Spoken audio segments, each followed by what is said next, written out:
While global attention remains locked on Middle East conflict headlines and an overheated equity market, a far more consequential development unfolded quietly overnight. According to multiple intelligence-linked sources, a large-scale, coordinated movement of physical assets has taken place into the Russian Federation. This was not gold, this was silver.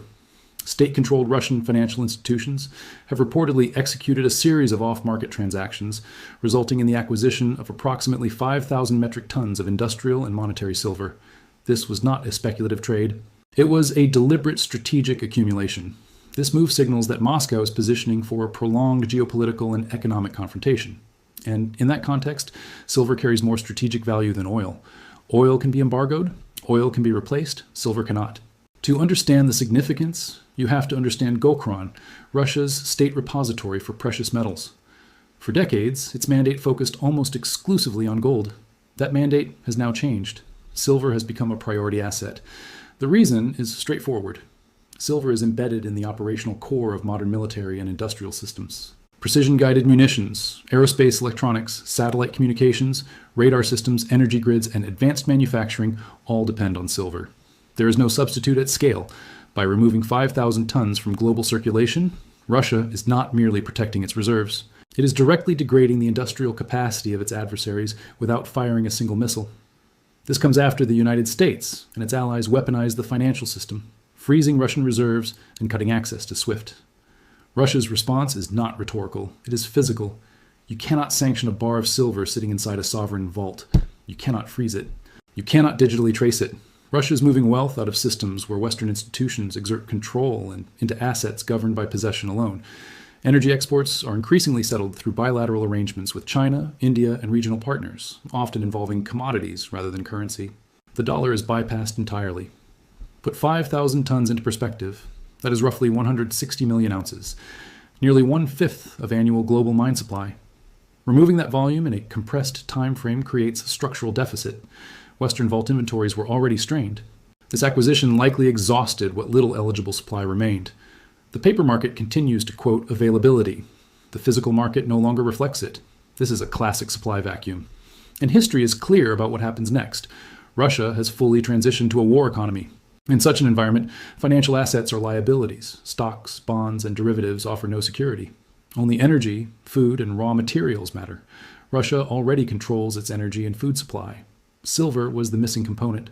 This move is not isolated. It aligns with a broader strategic division of labor within the BRICS bloc. China continues to accumulate gold. Russia focuses on silver.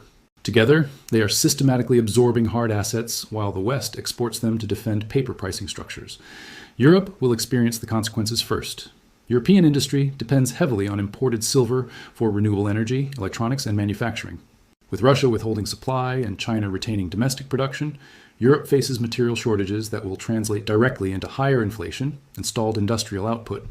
The energy crisis was the opening act. The resource crisis follows. Ironically, years of price suppression in Western markets made this accumulation possible. Artificially low prices weakened miners, reduced valuations, and enabled sovereign buyers to acquire strategic stockpiles at discounts. The policy tools used to stabilize markets effectively subsidized adversaries. These transactions are occurring outside Western financial visibility. Barter arrangements, non-dollar settlement, shadow shipping routes, and bilateral contracts have replaced transparent exchange systems. Traditional intelligence oversight cannot intercept physical trade between sovereign states that reject Western settlement rails. Every ton of silver absorbed represents a silent vote against the dollar-based system. Russia is also a major silver producer. Instead of exporting supply to London or New York, domestic output is increasingly retained and purchased directly by the state. Material that once supported Western liquidity now remains within Russian borders. This supply shock has not yet been priced into markets. When it is, the adjustment will not be gradual. At the same time, Russia has openly discussed currency frameworks backed by commodities. A currency backed by energy and metals competes directly against one backed by debt and confidence. In periods of scarcity, the former prevails. Western bullion banks remain structurally short silver. They rely on continuous physical availability to service paper obligations. With supply increasingly withheld, delivery risk rises sharply. If a nuclear-armed state is converting reserves into physical metal, that is not a speculative signal. It is strategic behavior. Silver also serves another purpose. It functions independently of digital infrastructure. In any scenario involving cyber disruption or grid failure, physical metal retains functionality. Russia is insulating itself against systemic technological risk. The movement of this volume suggests the accumulation window is closing. Sovereign actors are positioning first. Retail access comes last, if at all. An economic iron curtain is forming. On one side, debt expansion and financial abstraction. On the other, resource consolidation and physical settlement. This is not ideology. It is balance sheet realism. Empires do not decline when enemies grow stronger. They decline when currencies weaken and resources leave. History does not repeat, but it does rhyme. This shift is not about Russia alone. It reflects a broader transition from financial dominance to resource dominance, from promises to possession. If you are measuring truth by headlines, you will miss it. If you measure it by the flow of metal, the signal is unmistakable. Silver is no longer just an industrial input.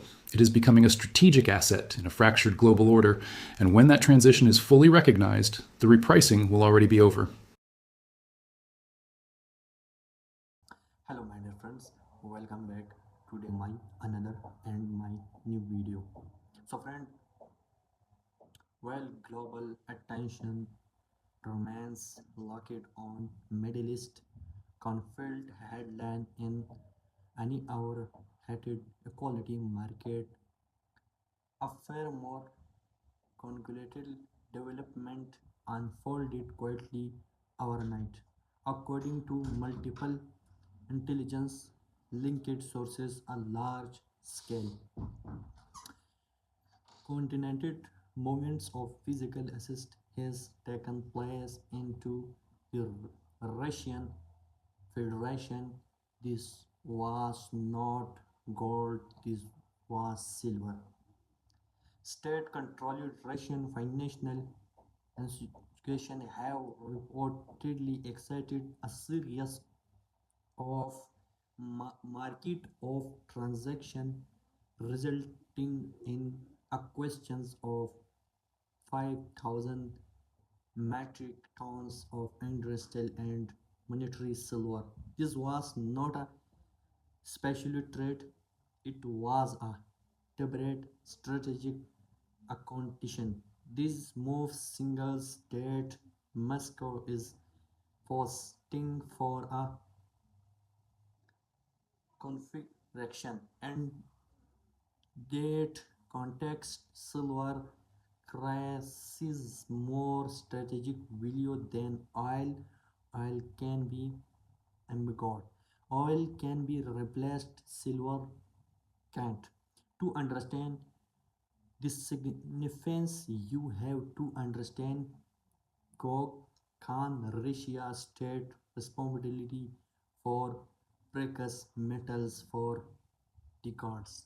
Its mandate focused almost exclusively on gold debt mandates as how changed silver has become a priority asset.